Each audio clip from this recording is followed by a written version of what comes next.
کوئی یہ نہیں ہے کہ میں اس اسٹریٹا کی ہوں تو میں صدقہ کر سکتی ہوں اور میں اس اسٹریٹا کی ہوں تو میں صدقہ نہیں کر سکتی، ایسا کچھ نہیں ہے۔ ہر انسان چاہے وہ کسی بھی اسٹریٹا پر ہے وہ صدقہ کر سکتا ہے۔ صدقہ کرنے کے لیے کوئی اللہ تعالیٰ نے اور دین اسلام نے تعداد، کوانٹٹی مقرر نہیں کی ہے۔ آپ 10 روپے دے سکتے ہیں یا آپ 10,000 دے سکتے ہیں۔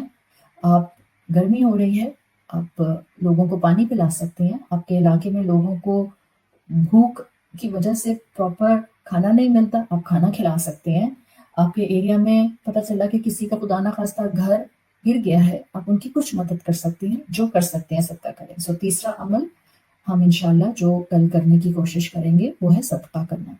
نمبر 4، گھر والوں کے ساتھ پلیزنٹ رہنا۔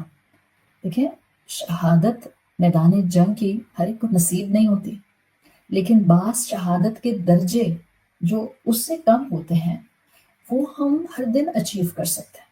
تو چوتھی سنت رسول صلی اللہ علیہ وسلم ہے گھر والوں پر پلیزنٹنس کے ساتھ اپنی پرسنالٹی کو پریزنٹ کرنا، گھر والوں کے ساتھ دل کی فراخی کے ساتھ رہنا۔ حضرت جابر رضی اللہ عنہ سے روایت کی گئی ہے، حدیث کا مفہوم آتا ہے، رسول اللہ صلی اللہ علیہ وسلم نے فرمایا، یہ جو میں آپ کو حدیث کا مفہوم بتا رہی ہوں یہ بیہقی اور شعب الایمان کے اندر موجود ہے۔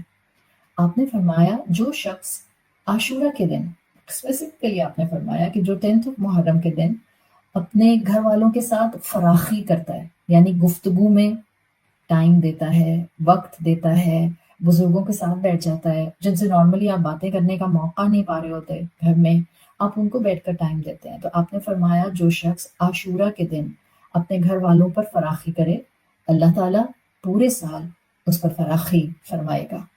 اگر میں اپنے وقت میں سے تھوڑا سا وقت اپنے گھر والوں کو دے دوں گی، اللہ پورے سال میرے وقت میں برکت دے گا۔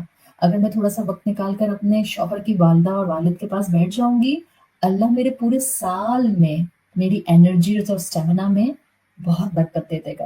وہ سب شوہر جن کے پاس اپنی بیویوں سے بات کرنے کا ٹائم نہیں ہوتا، وہ کل عبادت سمجھ کے، بندگی رب سمجھ کر تھوڑا سا ٹائم اپنی بیویوں کو دیں۔ بیوی اپنے شوہر کو ٹائم دے، بچے ماں باپ کو ٹائم دیں، ماں باپ بچوں کو ٹائم دیں۔ یہ گھر والوں کے ساتھ فراخی کرنا ہے۔ Leave your mobile phones intentionally for 1 hour اور جا کر ان کے ساتھ بیٹھ جائیں۔ 5واں جو انشاءاللہ ایک کل کا ایڈیشنل ایکشن ہو سکتا ہے، باقی پوری زندگی اس عمل کو ضرور اپنائیں، کہ جو رسول اللہ صلی اللہ علیہ وسلم کے گھر والے ہیں جن کو ہم اہل البیت کہتے ہیں، ان کا ذکر کریں، ان سے محبت کا اظہار کریں۔ اور دیکھیں ہم مسلمان الحمدللہ سب کا عزت اور احترام کرتے ہیں۔ جہاں ہم نے حضرت حسین رضی اللہ عنہ کی شہادت کو یاد کر کے اس سے ایمان کی طاقت کا سبق لینا ہے، وہاں ہم نے یہ بھی سیکھنا ہے کہ چھوٹی چھوٹی خواہشات اپنی ہم ایمان کے راستے میں اگر وہ رکاوٹ بن رہی ہیں تو ان کو قربان کر دیں گے۔ اور جس طرح سے اللہ کے رسول صلی اللہ علیہ وسلم کے گھر والے اہل البیت مشکلات میں زندگی گزار کے گئے لیکن انہوں نے ایمان کبھی اپنا نہیں چھوڑا، تو آپ بھی ان کا تذکرہ کر کے، ہو سکتا ہے کسی کتاب میں ان کے بارے میں کوئی چیپٹر پڑھ کے، کوئی لیکچر ان کے بارے میں سن کے آپ اپنے ایمان کو بھی تازہ کر سکتی ہیں اور ان سے محبت کا اظہار بھی کر سکتی ہیں۔ So these are the 5 things. بالکل میں نے بہت سلیکٹیو سی 5 چیزیں آپ کے سامنے رکھی ہیں تاکہ ڈویبل ہو جائیں، اس لیے کہ کل کا دن ابھی آنا ہے۔ تو ایک ہم انشاءاللہ کوشش کریں گے، اگر صحت ہے اور خدا نخواستہ کوئی پریشانی، طبیعت کی خرابی نہیں ہے، تو نفلی روزہ 10 محرم کا روزہ رکھیے، کل کا دن 10 محرم جس کو عاشورہ کہتے ہیں۔ کثرت کے ساتھ اس دن توبہ اور استغفار کی روٹین یاد کر کر کے اپنے ساتھ اٹیچ رکھیے۔ اپنے جتنے بھی آپ مال میں سے آسانی سے صدقہ کر سکتی ہیں صدقہ کیجیے۔ اگر کل کوئی فقیر نہیں ملتا، آپ کہتے ہیں میرا تو گھر سے باہر نکلنے کا پلان نہیں ہے، تو آپشن نمبر 1 اپنے گھر کے ملازم کو صدقہ دے دیں۔ آپشن نمبر 2 اس نیت سے اماؤنٹ نکال کر سائڈ پر کر دیں کہ میں نے منڈے کو یہ اماؤنٹ صدقہ کرنی ہے، تو انشاءاللہ آپ کی نیت بھی کاؤنٹ ہو جائے گی اور صدقہ بھی کاؤنٹ ہو جائے گا یوم عاشورہ کے دن۔ تو صدقہ کریں گے 3۔ نمبر 4 ہم اپنے گھر والوں کے ساتھ کل غصہ نہیں کریں گے، چڑچڑاہٹ کا شکار نہیں ہوں گے، اور انشاءاللہ ان کو تھوڑا سا ایکسٹرا ٹائم دیں گے۔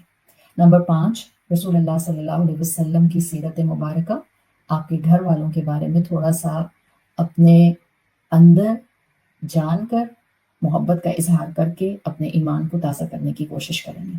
اللہ تعالیٰ ہمیں بہترین طریقے سے اس یوم عاشورہ کی اہمیت کو سمجھنے والا بنائے، اور اللہ کل کے دن کی عبادات جو بھی ہم اپنے فرض عبادات کے ساتھ کریں اس سے ہمارے ایمان میں اضافہ ہو جائے، اور اللہ یہ روزہ رکھنا اس دن میں عبادت کرنا ہمارے پچھلے سال کے گناہوں کی معافی کا ذریعہ بن جائے۔